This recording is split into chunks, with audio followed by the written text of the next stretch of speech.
Assalamualaikum warahmatullahi wabarakatuh. Innal hamdalillah wassalatu wassalamu ala Rasulillah wa ala alihi wa sahbihi wa man wala, amma ba'd. Kaum muslimin dan muslimat yang dimuliakan Allah Subhanahu wa taala. Insyaallah taala pada pertemuan kali ini saya akan mengangkat satu kisah yang bertemakan satu gentong emas. Ini kisah disebutkan dalam hadis yang diriwayatkan oleh Al-Imam Al-Bukhari dan Muslim dalam hadis yang sahih, bahwasanya Nabi Shallallahu Alaihi Wasallam pernah suatu ketika menyampaikan kepada para sahabatnya bahwasanya, kata beliau, ada seorang laki-laki yang membeli satu petak tanah. Kemudian setelah dia sudah memiliki tanah tersebut, maka dia mendapati di bawah tanah itu ada satu gentong yang berisikan emas. Tentu ya emasnya begitu banyak. Namun laki-laki ini tidak mengambilnya.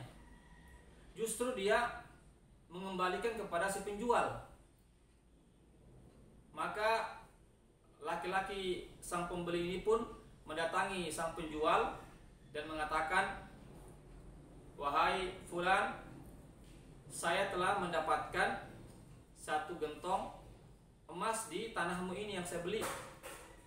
Ini silakan ambil, ini hak kamu, ini punya kamu. Saya tidak berhak untuk memilikinya." Apa kata sang penjual? Itu hak kamu, karena saya sudah menjual tanah beserta isinya, apa yang ada di bawah tanah itu hak kamu, ambil saja. Tapi apa jawaban sang pembeli? Tidak, saya hanya membeli tanah, bukan apa yang ada di bawah tanah. Jadi ini milikmu, silakan ambil. Maka sang penjual pun mengatakan, tidak, itu hak kamu, itu sudah rezeki kamu, saya sudah menjual semuanya, apa yang tanah dan apa yang ada di bawah tanah itu. Pemirsa sekalian, mereka pun terus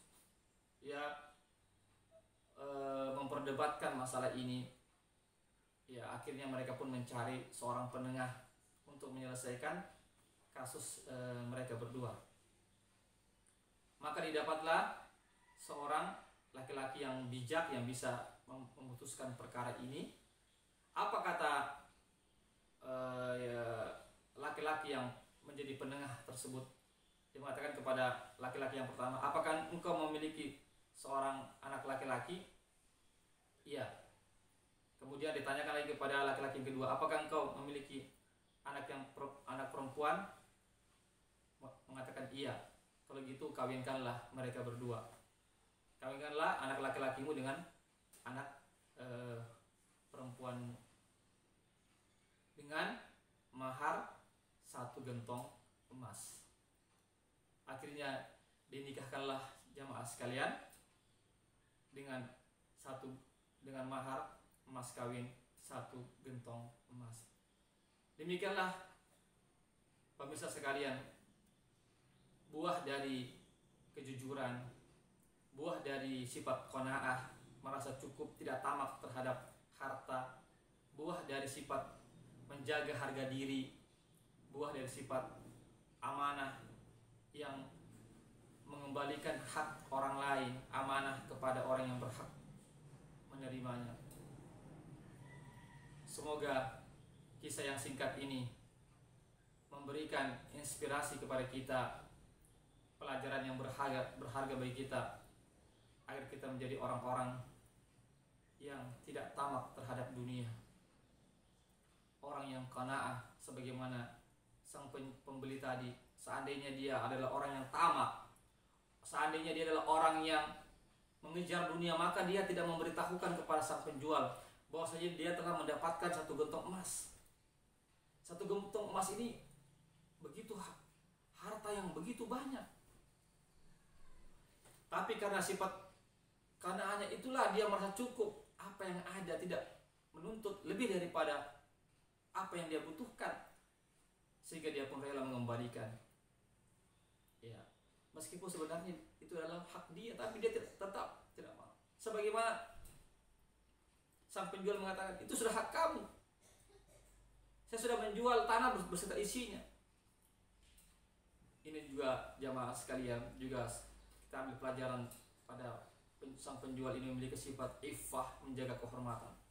Karena apa? Karena dia sudah menjual tanahnya. Maka apa yang ada di bawah tanah juga hak dari si pembeli. Tetapi sekali lagi, mereka memiliki sifat-sifat yang mulia, sehingga Allah Subhanahu wa taala memberikan solusi, yaitu apa? Dengan mempertemukan kedua anak mereka melalui pernikahan dengan emas kawin, mahar 1 gentong emas, sehingga 1 gentong emas ini tidak lari kemana-mana, tapi pada hakikatnya kembali kepada kedua laki-laki itu melalui perantara kedua anaknya.